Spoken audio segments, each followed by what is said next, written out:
Somewhere in your kitchen, there's a machine you probably use 4 or 5 times a week without ever really questioning it. You pull it out, you load it up, and 15 minutes later, dinner's done. But here's the uncomfortable truth. One of the 3 air fryers we're about to test is a third of the price of the others, and it might be sitting on your bench right now as the worst financial decision you've made this year. We bought a Kmart Anko, a Ninja, and a Philips. Same job, wildly different price tags. And over the coming months, we pushed all 3 to their absolute limit. Frozen chips, crumbed chicken, a full 1.5 kilogram roast chicken, and enough daily use to simulate half a year of real family life crammed into weeks of testing.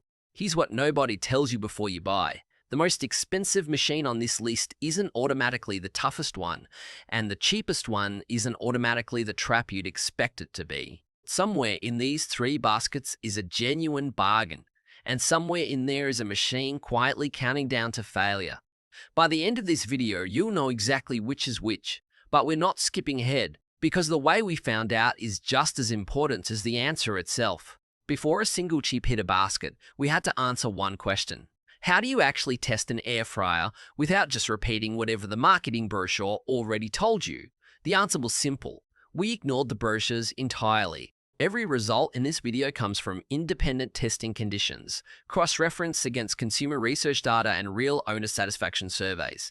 Not sponsored reviews, not brand partnerships, and not a single dollar taken from Kmart, Ninja, or Philips to appear in this video. We ran these machines under identical loads, identical temperatures, and identical time windows, then tracked their performance over months, not minutes. That distinction matters more than it sounds. Plenty of reviews judge an air fryer on its first batch of chips and call it a day. We wanted to know what these machines look like after the honeymoon period ends. After the box has been thrown out, the warranty card forgotten, and the appliance has become just another part of the weekly routine. Because that's the real test.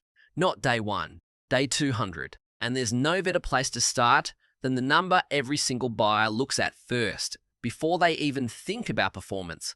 Let's talk numbers, because this is where the story usually starts, and where a lot of buyers make their first mistake. Kmart's Anko air fryer sits firmly in budget territory, priced to compete with a night of takeaway. Ninja's mid-tier models land in a completely different bracket, often 2 to 3 times the cost.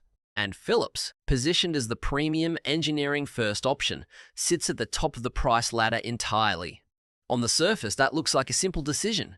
Grab the cheap one, save the difference, move on with your life. But the upfront price only tells you what you're paying today. It says nothing about what you'll be paying in 12 months when a heating element gives out, or a basket coating flakes apart, or a digital panel stops registering your touch. This is the trap so many budget buyers fall into, mistaking a lower price tag for lower total cost. Sometimes that assumption holds up perfectly fine. Sometimes it means buying the same appliance twice within 18 months, which, when you do the maths, isn't a bargain at all.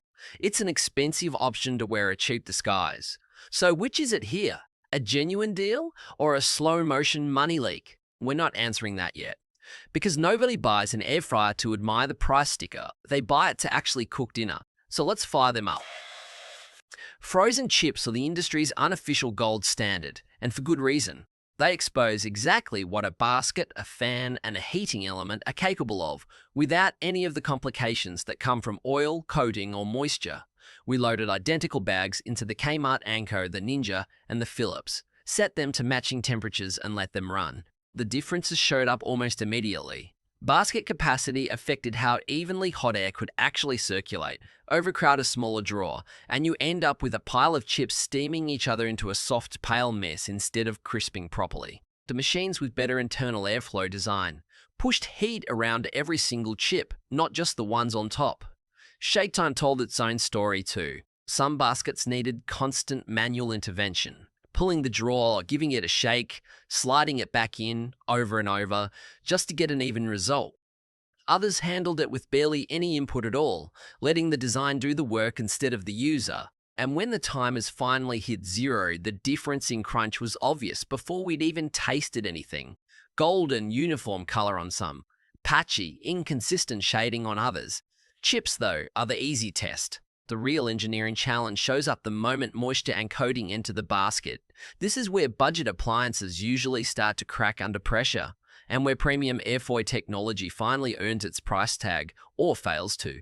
Crumbed chicken is brutal on a weak air fryer. It's got fat rendering out of the meat, moisture trying to escape through the crumb coating, and a surface that needs consistent, high-velocity air to crisp properly instead of turning soggy. It's the exact combination that separates a genuinely well-engineered fan system from one that's just going through the motions. We ran identical crumbed chicken breasts through all three machines, watching closely for oil extraction, crust integrity, and the real telltale sign of a weak system, that dreaded soggy bottom, where trapped moisture turns a crisp coating into something closer to wet cardboard. Ninja's dual-zone airflow and Philips's rapid air vortex technology exists specifically to solve this problem, using aggressive air movement to strip moisture away before it ruins the crust. The question was whether Kmart's budget fan could keep pace, or whether the price gap would suddenly make a lot more sense. What we found genuinely surprised us, and we'll get to the full breakdown of who nailed it and who didn't when we bring everything together at the end. Because right now, there's a bigger test waiting. If an air fryer can handle greasy, moisture-heavy crumbed chicken, it's time to see whether it can do something far more ambitious: replace the oven entirely. This is the test that separates a genuine kitchen replacement from a glorified chip machine.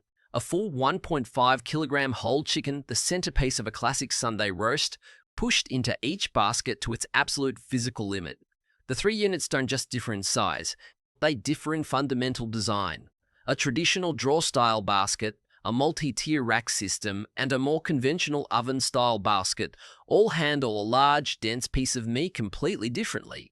Some designs allow hot air to wrap fully around the bird, cooking it evenly from every angle. Others, particularly more compact drawer units, struggle to circulate heat once something this large is wedged inside, leaving parts of the chicken perfectly done while other sections lag dangerously behind. We measured everything: how easily the chicken actually fit without forcing the lid, total roast time compared to a conventional oven, how the skin crisped under concentrated air movement, and, most importantly, whether the meat came out juicy and fully cooked throughout, not just on the surface.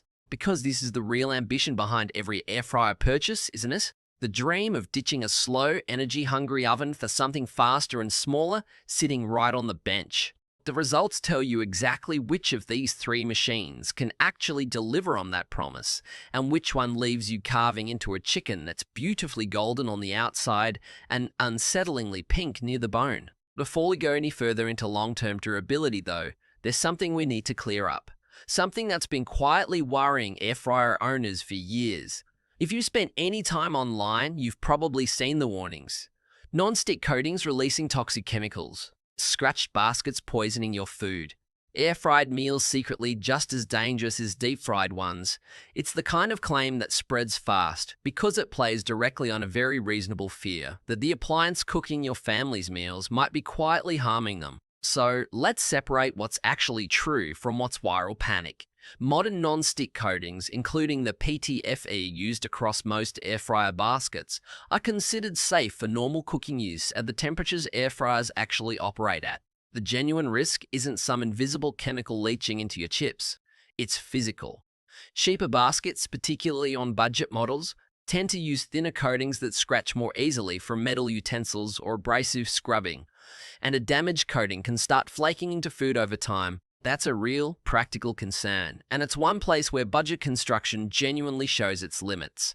As for acrylamide, the compound formed when starchy foods are cooked at high heat and the subject of plenty of alarming headlines, air frying actually produces meaningfully lower levels of it compared to deep frying because it uses far less oil to achieve the same crisping effect. It's not a health food, nobody's claiming that.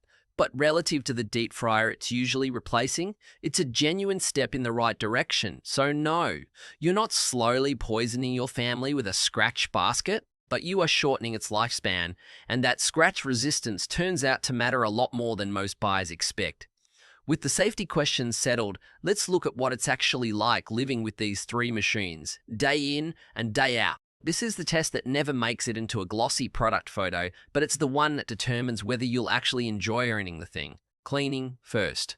The Kmart Anko's coating demanded noticeably more scrubbing effort after anything sticky or heavily seasoned, with residue clinging stubbornly to corners that were harder to reach. Ninja's non-stick trays release food more easily and handle the dishwasher cycle without complaint. Philips's fat reducer bottoms, designed specifically to separate excess grease during cooking, made post-meal cleanup noticeably faster across the board. It sounds like a small thing until you're standing at the sink at 9 at night after a long day, scrubbing at a basket that just won't let go of last night's dinner.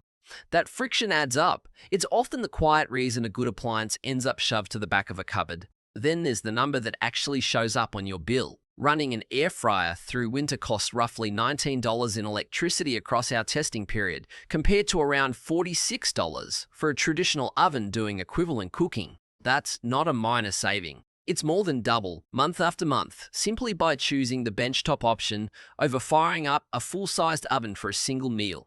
Every one of these three machines delivers that broad energy saving compared to an oven. But cleaning effort is where they properly separate from each other. Here's the thing though, every single one of these machines looks fantastic on day one.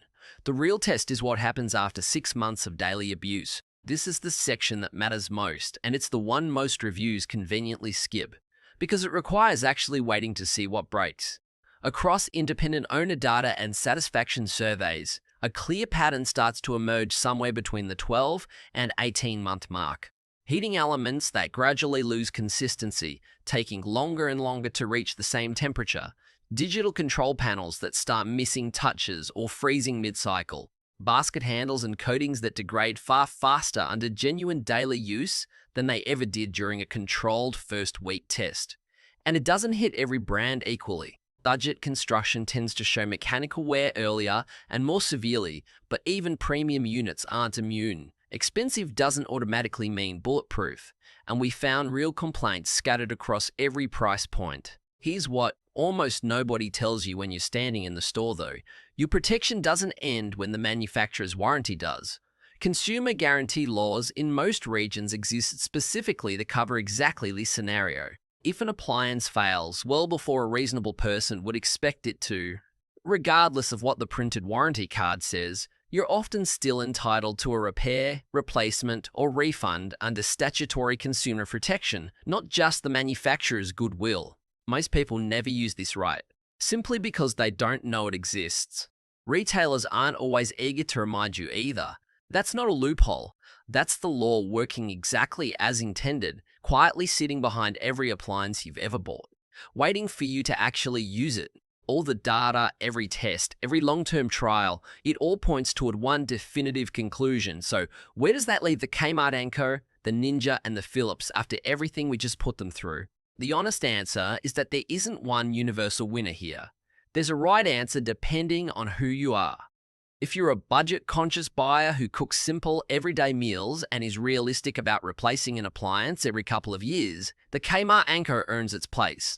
It's not the most durable option on this list, and its coating won't survive careless scrubbing forever, but for the price, it performs well above what you'd reasonably expect. If you're feeding a hungry household and want serious cooking performance without compromise, genuine crisping on crumbed food, solid capacity, and airflow that actually lives up to the marketing, the Ninja earns the performance crown. You're paying more, but you're getting a machine that behaves like it.